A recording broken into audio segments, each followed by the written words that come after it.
18ஆம் படி கருப்பசாமி துணை. அழகர் கோயில் மலையிலிருந்து உன் அப்பன் கருப்பண்ணசாமி நான் சொல்கிறேன். நீ இதை கேட்டு முடித்த 1 மணி நேரத்தில் நீயே சற்றும் எதிர்பாராத மகிழ்ச்சி உன் வீடு தேடி வந்து சேரப்போகிறது. நீ எந்த இடத்தில் இருந்தாலும் அந்த இடத்தை மகிழ்ச்சியாக வைத்து கொள்ள வேண்டும். உன்னை நம்பி இருக்கும் மனிதர்கள் நன்றாக வாழ வேண்டும் என்று தானே ஆசைப்படுகிறாய்? நல்ல குணம் படைத்த உன்னை எல்லாரும் புரிந்து கொள்ளும் காலம் வரும். பொக்கிஷம் போன்ற உன் மதிப்பை அவர்களுக்கு நான் புரிய வைக்கத்தான் போகிறேன். இப்போது உன் வாழ்வில் நடப்பது அனைத்தும் நல்ல விதமாக நடந்து முடிவதற்கான வேலைகளை நான் பார்த்து கொள்கிறேன்.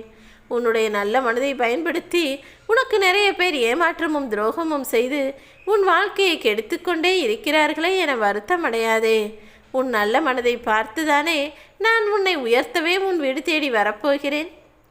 எது செய்வதாக இருந்தாலும் இந்த கருப்பசாமியை மனதிற்குள் நினைத்து கொண்டு நீ செய்ய ஆரம்பித்து விட்டால் நல்லது கெட்டது எதுவாக இருந்தாலும் நான் உனக்கு துணையாய் உன் அருகிலேயே இருந்து உன்னை பாதுகாப்பேன். நீ என்னை தேடி வரக்கூடிய காலம் விரைவில் வரப்போகிறது. அழகர் கோயிலுக்கு எத்தனை முறை நீ வந்திருக்கிறாய்? யோசித்து பார். ஒரு முறை என்னை வந்து பார்த்து விட்டு போ. அதன் பிறகு உன் மனம் அமைதியாகும். நான் உனக்கு பாதுகாவலாய் நிற்கிறேன் என்ற எண்ணம் உனக்குள் இருந்து விட்டாலே நீ எதை நினைத்தும் பெரிதாக கவலை கொள்ள மாட்டாய் என் செல்லமே. நீ என்னிடம் வந்து உனக்கான வேண்டுதலை சொல்லிவிட்டால் போதும். உன்னுடைய வேண்டுதல்களையும் நிறைவேற்றி உனக்கு பிரியமானவர்களும் விருப்பமானவர்களும் அவர்கள் இங்கு வருவதற்கான வழிகளையும் நானே உருவாக்குவேன். நீ நினைத்த காரியம் நடக்கப் போகிறது என தைரியமாக நம்பிக்கையோடு மகிழ்ச்சியாக வாழ ஆரம்பி. சிறு தடை கூட இல்லாமல் உனக்கானதையும் உன் விருப்பத்தையும் நான் நிறைவேற்றி விடுகிறேன். நீ எதற்கும் கவலை கொள்ளக்கூடாது.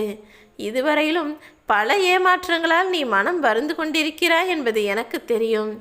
எல்லா ஏமாற்றங்களுக்கும் உனக்கு நிச்சயமாக நான் பதில் தருவேன். உன் வாழ்க்கை ஒளிமயமாக மாறும் நாள் வெகு தொலைவில் இல்லை என் செல்லமே. நீ உன் தவறுகளுக்காக எப்போது என்னிடம் மனம் வருந்தி மன்னிப்பு கேட்டாயோ அப்போதே நான் உன்னை மன்னித்து விட்டேன். மீண்டும் ஒரு முறை இப்படி எந்த தவறும் நீ செய்யாத அளவுக்கு நானே உன்னை வழி நடத்தப் போகிறேன். எப்போது நீ எந்த முடிவு எடுத்தாலும் அது நியாயமானதாகவும் நேர்மையானதாகவும் இருக்கும் பட்சத்தில் நான் நிச்சயமாய் உனக்கு உதவியாய் உன்னுடனேயே இருப்பேன். எந்த குழப்பமும் உனக்கு வேண்டாம். உனக்குள் பல நல்ல திறமைகள் இருக்கிறது.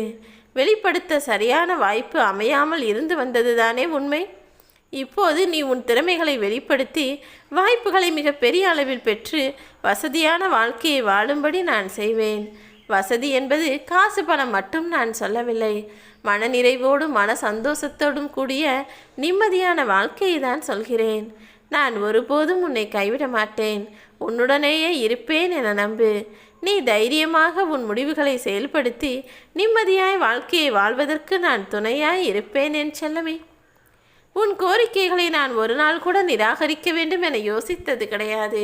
உனக்கு பாதுகாவலாய் இருக்கக்கூடிய நான் நிச்சயமாய் உன் மனதில் தோன்றும் ஆசைகளையும் விருப்பங்களையும் நிறைவேற்ற தயாராகத்தான் இருக்கிறேன். தேவையற்ற சஞ்சலங்களையும் சந்தேகங்களையும் குழப்பங்களையும் உனக்குள் இருந்து நீக்கிவிட்டால் உன் கனவுகள் அனைத்தும் நனவாக மாறிவிடும். உனக்கு நல்லது நடப்பதற்கான நல்ல நேரம் இப்போது வந்ததால் தான் அழகர் கோயிலிலிருந்து உன் அப்பன் கருப்பண்ணசாமி நானே உன்னை தேடி வந்துள்ளேன். அப்பன் என்று சொல்கிறேனே என யோசிக்கிறாயா? நான் தானே உனக்கு எல்லாம். உனக்கு காவலாகவும் குலதெய்வமாகவும் உன்னை காத்து உனக்கான நல்லதை அருளக்கூடியவனாகவும் இருக்கும்போது நான் உனக்கு அப்பா என சொல்வதில் தவறேதும் இல்லை அல்லவா? உனக்கான நல்ல நேரத்தை தொடங்கி வைக்கிற நானே உன் கவலைகளுக்கும் கண்ணீருக்கும் முற்றுப்புள்ளி வைக்கப் போகிறேன். நல்லதே உனக்கு நடக்கும்.